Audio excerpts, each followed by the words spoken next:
சரி தங்கம், ம் நாம வந்து கொஞ்சம் வரலாறு பத்தி பேசலாமா? பேசுவோமே. ஆனா வரலாறு ரொம்ப போரிங்கா இருக்குங்க. கரெக்ட். நம்ம வந்து தமிழர் வரலாறு, அதனாலயே யாரும் சொல்றது கிடையாது. இன்னொன்னு, நம்ம வரலாறை நாம தானே சொல்லணும். ஆமா. நம்ம வந்து இப்ப நம்ம வரலாறு இது பண்ணுவோம். நீ போரிங்கா இருக்குன்னு சொன்னல, ம் இந்த போரிங்கா இருக்குங்கிறதே நம்ம கிட்ட வேணும்னே கொடுத்ததுதான், தெரியுமா? ஏன்னா சொல்லுவாங்க, வரலாறு அழிச்சா அவங்களோட எதிர்காலத்தையே அழிச்சிடலாம் அப்படின்னு சொல்லிட்டு. ஆமா. ஒரு காலத்துல இந்த போரெல்லாம் நடக்கும்ல.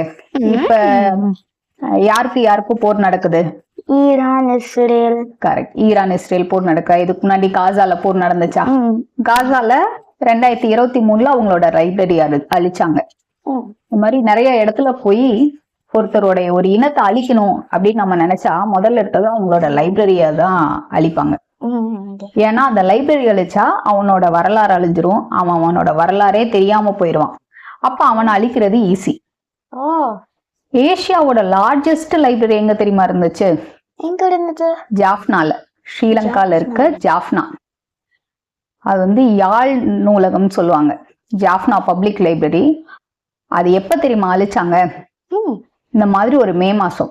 தமிழர்களுக்கு, தமிழ் வரலாறு தெரிஞ்சவங்களுக்கு நல்லா தெரியும், மே மாசங்கிறது ரொம்ப ஒரு கஷ்டமான நெருக்கடியான ஒரு மாதம், ரொம்ப வலி நிறைந்த மாதம்னு சொல்லுவாங்க மே மாதத்தை. அது ஏன்னு நாம இன்னும் போக போக அந்த வரலாறு பத்தி தெரிஞ்சுக்கும் போது சொல்லலாம்.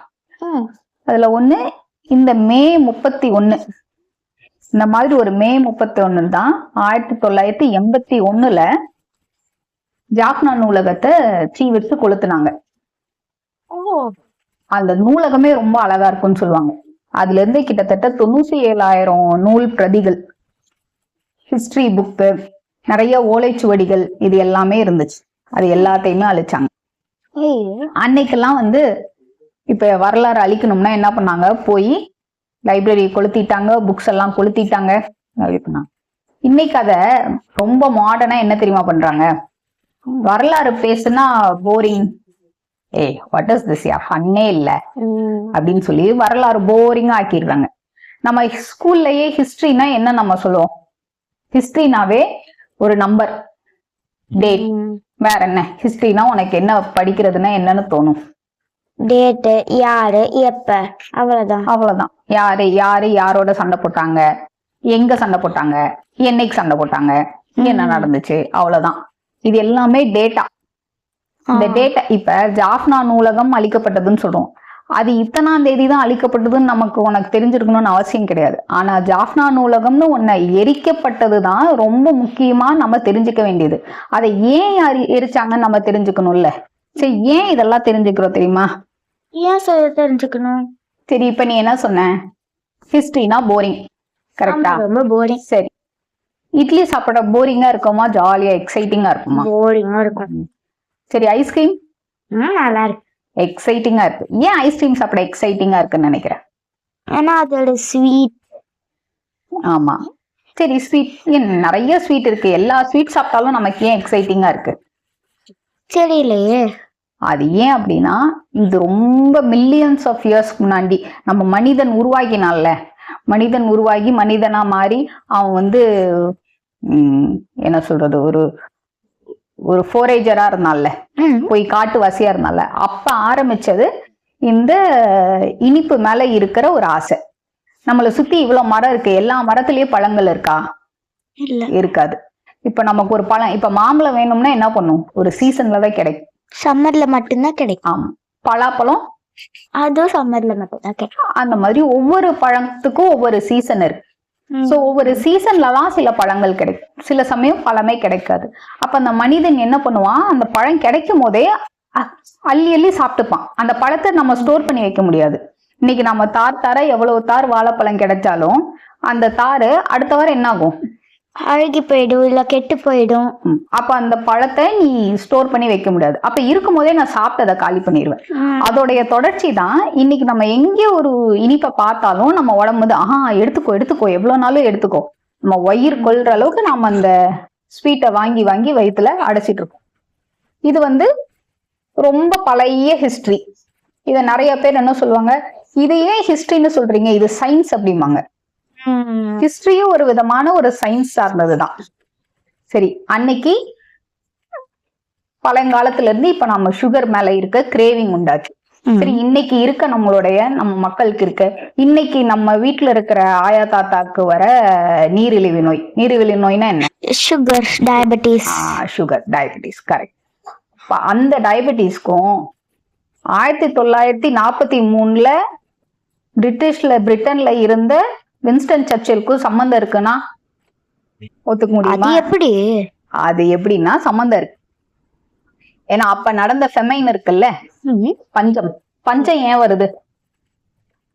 பஞ்சம் ஏதாவது நம்ம கிட்ட இல்லன்னா, இல்லாட்டி யாராவது எடுத்துட்டா, மழை இல்லைன்னா பஞ்சம் வரும். நம்ம கிட்ட சாப்பாடு இல்லை அப்படி. 1943 நமக்கு வந்த பஞ்சங்கிறது செயற்கையா உருவாக்கப்பட்ட பஞ்சம். எல்லா காலத்திலயும் தான் நமக்கு பஞ்சம் இருந்திருக்கு, ஆனா அது செயற்கையா உருவாக்கப்பட்ட பஞ்சம். அந்த பஞ்சத்தோட விளைவு என்னாச்சுன்னா, சரி முதல்ல அந்த பஞ்சத்தை டீல் பண்ணாங்கல்ல, அந்த பஞ்சத்தை டீல் பண்ணது எப்படி அப்படின்னா, பிரிட்டிஷர்ஸுக்கு முன்னாடியும் தான் நமக்கு பஞ்சம் இருந்துச்சு. ஆனா பிரிட்டிஷர்ஸ்ங்கும் போது நம்மளுடைய பஞ்சம் ரொம்ப கொடூரமா இருந்துச்சு. ஏன் அப்படின்னா, முதல்ல ஃபர்ஸ்ட் டாக்ஸ் கலெக்ஷன் சொல்லுவாங்க. பிரிட்டிஷர்ஸ் இருக்கும்போது இந்த இடத்துக்கு நீ டாக்ஸ் கொடுக்கணும்னா கொடுக்கணும், இதுதான் அமௌண்ட் தான் கொடுக்கணும். இதே அதுக்கு முன்னாடி காலத்துல எப்படி இருக்கும்னா, உனக்கு எவ்வளவு அந்த நிலத்துல எவ்வளவு விளைச்சல் இருக்கும், அந்த விளைச்சல்ல இத்தனை பங்கு நீ வந்து அரசாங்கத்துக்கு கொடுக்கணும் அப்படின்னு. அப்ப அங்க வந்து அந்த விளைச்சல் கம்மியா இருக்குன்னா நீ கம்மியா தான் கொடுப்ப. அப்ப அப்படி இருக்கும். அடுத்து அப்ப என்ன பஞ்சம் இருந்தாலும் இவ்வளவு இது வந்து இந்த கிடங்குல இது வந்து மக்களுக்காகன்னு ஸ்டோர் பண்ணி வச்சிருப்பாங்க. இன்னொன்னு அவன் நிலத்துல என்ன பயிரிடணும்னு அவன் முடிவு பண்ணுவான். ஆனா பிரிட்டிஷர்ஸ் காலத்துல கேஷ் கிராப்ஸ், பணப்பயிர்கள் பயிரிட விட்டாங்க. இண்டிகோ, காட்டன், இந்த மாதிரி பணப்பயிர்களை பயிரிட்டோம். ஓபியம் பயிர் பண்ணாங்க. இந்த மாதிரி பணப்பயிர் இது பண்ணாங்க. அப்ப என்னாகும், அதுக்கு நிறைய தண்ணி தேவை, அது எல்லாம் எக்ஸ்போர்ட் பண்ணாங்க. இதே நம்மளோட பயிர்னா என்னென்ன, மில்லட்ஸ் இருக்கும். மில்லட்ஸ் மழையே இல்லாட்டி அது விளையும். ஆமா, சிறுதானியங்கள். ஆமா, அப்ப அந்த சிறுதானியத்தெல்லாம் நம்ம கிட்ட வளர விடாம அவங்க தடுத்தாங்க. அப்ப நம்ம கிட்ட சாப்பாடு இல்லாம போச்சு. சரி, அந்த பஞ்சத்துக்கும் இன்னைக்கு வர டயபெட்டிஸ்க்கும் என்ன காரணம் அப்படின்னா, அன்னைக்கு பஞ்சத்தப்ப பிரெக்னண்டா இருந்த கருவுற்று இருந்த ஒரு தாய் மூலமா அந்த குழந்தைக்கு என்ன கடத்தப்படும், என்ன ஒரு இன்ஃபர்மேஷன் கடத்தப்படும் அப்படின்னா, அந்த இங்க பஞ்ச நிலவுது, ரிசோர்ஸ் கம்மியா இருக்கு. அப்ப அதுக்கு தகுந்த மாதிரி நம்ம உடம்பு வந்து தகவமைக்கணும், இவால்வ் ஆகும். அப்ப அது என்ன ஆகும், அந்த சிக்னல்ஸ் எப்படி கொடுக்கப்பட்டிருக்குன்னா, ஓகே அப்ப நமக்கு கிடைக்கிற சத்தை அதிகமா பிரெயின் டெவலப்மெண்ட்டுக்கு எடுத்துட்டு போய்க்கணும். மசில் டெவலப்மெண்ட்டோ பேன்க்ரியஸ் டெவலப்மெண்ட்டோ லேட் ஆகும். அது இது எல்லாத்துக்கும் மீறி மிச்சம் இருந்தா நாம அதை பார்த்துப்போம் அப்படிங்கிற மாதிரி போயிடும். ஆனால்தான் இப்பவும் சயின்டிபிக் ரிசர்ச் என்னன்னா, யூரோப்பியன்ஸை விட பல இந்தியன்ஸோட பேன்க்ரியாஸ் அளவு குட்டி. ஏன்னா நம்ம அந்த பஞ்சத்தை தாண்டி வந்ததுனால. அப்ப அந்த பஞ்சத்துல இருக்கும்போது நம்ம உடம்பு என்ன கத்துக்குச்சு அப்படின்னா, அப்ப உள்ளுக்குள்ளார ஒரு சாப்பாடு வரும்போது கார்போஹைட்ரேட்ஸ் வருது, அதை ஃபேட்டா கன்வெர்ட் பண்ணி அந்த கார்போஹைட்ரேட்ஸை என்ன பண்ணும், ஸ்டோர் பண்ணிக்கும். நீ இருக்கிற எல்லா கார்போஹைட்ரேட்ஸையும் எல்லா சத்தையும் வீண் பண்ணிட்டா நாளைக்கு இல்லாத நாளைக்கு நம்ம உடம்பு என்ன ஆகும், செத்து போயிட்டா என்ன பண்றது? அதனால அதை சேர்த்து வைக்கும். சாப்பாடு கிடைக்காத போது அதை யூஸ் பண்ணிக்கலாம் அப்படின்னு. பிரிட்டிஷர்ஸ் போயாச்சு, இன்னைக்கு நமக்கு சாப்பாடு கிடைச்சிச்சு. ஆனா நம்ம இவால்யூஷன் படி இப்ப நம்ம உடம்பு என்ன பண்ணுது, எது வந்தாலும் அது பஞ்ச காலத்துக்குன்னு ஸ்டோர் பண்ணி வைக்க ஆரம்பிச்சிருச்சு. அதனால நமக்கு இப்ப டயபெட்டிஸா வருது. அதோட வெளிப்பாடுதான் டயபெட்டிஸ். அதனாலதான் இப்ப பிஎம்ஐ இண்டெக்ஸ் அப்படிம்பாங்கல்ல, ஹைட்டுக்கும் வெயிட்டுக்கும் கணக்கு சரியா இருந்தா டயபெட்டிஸோட ரிஸ்க் கம்மிம்பாங்க. ஆனா அது யூரோப்ல. ஆனா இந்தியால ஒல்லியா இருக்கிறவங்களுக்கும் கொலஸ்ட்ரால் இருக்கும். ஏன் அப்படின்னா நம்ம உடம்பு அப்படி தகவமைக்கப்பட்டிருக்கு ஃபெமைன்னால. அப்ப இதை ஏன் நாம தெரிஞ்சுக்கணும்? சரி, பிரிட்டிஷர்ஸ் வந்தா சரி, இன்னைக்கு நமக்கு நீரிழிவு இருக்கு, இதை நான் ஏன் தெரிஞ்சுக்கணும் அப்படின்னா, அப்பதான் என்ன புரிஞ்சுக்கணும், நமக்கு இன்னைக்கு வந்திருக்க டயபெட்டிஸோட காசு என்ன, ஃபெமைன். அப்ப நம்ம அது சார்ந்து பார்க்கணும். அப்ப யூரோப்பியன்ஸ் வந்து டயபெட்டிஸ் அணுகுன மாதிரி நாம இந்த சக்கரை வியாதியை அணுக முடியாது. யூரோப்பியன்ஸ் என்ன பண்ணுவாங்க, அவன் வெயிட்டை குறைக்கணும்னா டயட்டுக்கு போவான். டயட்டுக்கு போறாங்களா? இப்ப நாம எல்லாரும் டயட் தான் போறாங்க. ஆமா, இங்க அதையே பின்பற்றி நாம டயட்டுக்கு போறோம். நம்ம டயட்டுக்கு போனா என்ன ஆகும்னா, நம்ம டயட்ல இருக்கும் போது நம்ம உடம்பு ஐயோ மறுபடியும் ஒரு பஞ்சம் வருது, பஞ்சத்துக்கு நம்ம ப்ரிப்பேர் ஆகணும் அப்படின்னு நம்ம உடம்புக்கு சிக்னல் போக ஆரம்பிச்சிரும். அப்ப அதிகமா டயட்ல இருக்கவங்க அதிகமா டயபெட்டிஸ். ஆமா, டயபெட்டிஸ் பாதிப்புக்கு அதிகமா ஆளாவாங்க. யூரோப்பியன்ஸ் என்ன பண்ணுவாங்க, டயபெட்டிஸ் வந்துச்சுன்னா வாக்கிங் போவாங்க, ஜாகிங் போவாங்க. இன்னைக்கு நம்ம ஊர்ல எல்லாம் சொல்லுவாங்க, டயபெட்டிஸ் வந்துச்சுன்னா வாக்கிங் போற, ஜாகிங் போறோம், ஆனா சுகர் கண்ட்ரோல்லே வர மாட்டேங்குது. ஏன் அப்படின்னா அது யூரோப்பியன் மெத்தட். இப்ப நமக்கு எங்க அந்த சத்து செலவாகணும் அப்படின்னா நம்ம மசிலுக்கு. நம்ம செய்ய வேண்டியது என்னன்னா, ஏன்னா மசிலுக்கு போக வேண்டிய சத்தை தானே இது எடுத்து வச்சிருக்கு.